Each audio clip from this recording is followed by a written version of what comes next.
خود شناسه، خودشناس شده. خودشناسی چی است؟ خودشناسی دانستن تاریخ گذشته. اگر ما گذشته خودم ندانیم ما آینده ساخته نمیتونیم. شخصیت های بزرگی ما از ادبیات از گذشته تا امروز خیلی زیاده. مثلا یکی از آنها فردوسی است، شاهنامه فردوسی و شاهنامه است. در زمانی نو، در زمانی که تاجیکستان تأسیس دادن استاد عینی و بابا جان غفور بودی که شخصیتان هستند. در زمان امارت احمد دانش بود.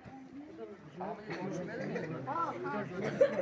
احمد دانش با همون کتاب نوادر وفایه ماه شناسم.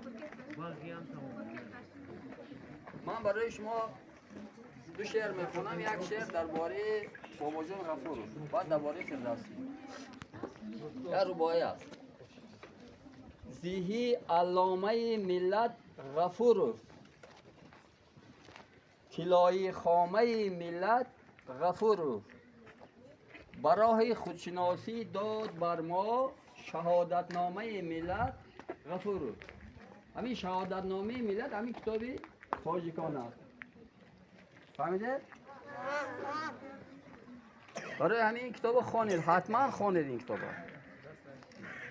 یک شعر درباره فردوسی میخوانم. فردوسی هم شخصیتی بسیار بزرگ است. تاریخ گذشته ما برای ما مثل آینه نوشته داد.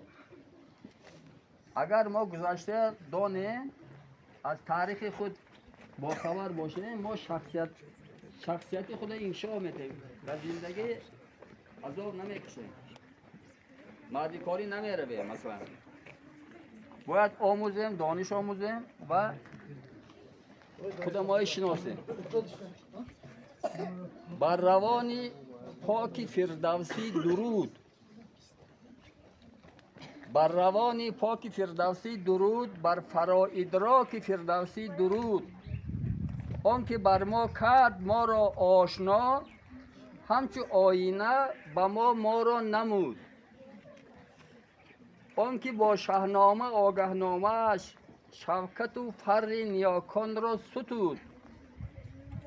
آنکه از تاریخ بر ما نامه داد، روزگار آریایان را سرود. بر منی ما اصل ما بیدار کرد، بر تنی ما روحی ایرانی فزود. ورنه اصلی خیش را می باختیم، ورنه از تاجیک نشانه هم نبود. اگر شاهنامه نمیشد ما شاید امروز تاجیک نبودیم.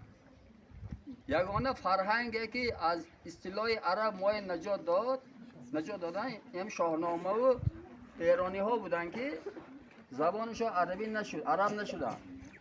اینجا معلم های تاریخ خوب آگاهن. بسیار ملت هایی بودن که مثلا امروزه عراق، مصر، سوریه اینها عرب نبودن، دیگه ملت بودن. لیکن وقتی که زبان عربی قبول کردن اینا همه عرب شدن، ولی ایرانی ها عرب نشدن. توسط سامانیان، اگر سامانیان زبان تاجیکی گسترش نمیدادن، انکشاف نمیدادن، ایرانی ها 200 سال زبانش عربی بود، بعد به زبان فارسی برگشتن. برای همین شاهنامه فردوسی کسی است که با شاهنامهش ما نجات داد که ما همچون ملت مانه باقی مانه، همچون ملت تاجیک ایرانی با زبان شیرینی فارسی امروز صحبت کنیم. برای همین دو کتاب خوانید. حالا با کتاب ها زیاد است، ولی این دو کتابی که جناب عالی برای مردم رایگان نشر کرده، توفیق کردن، این کتاب های روی میزی هر یکی مردم باشد، هم پدر هم مادر، خانواده. از این خاطر من آرزو میکنم که همه شما با فرهنگ شوید.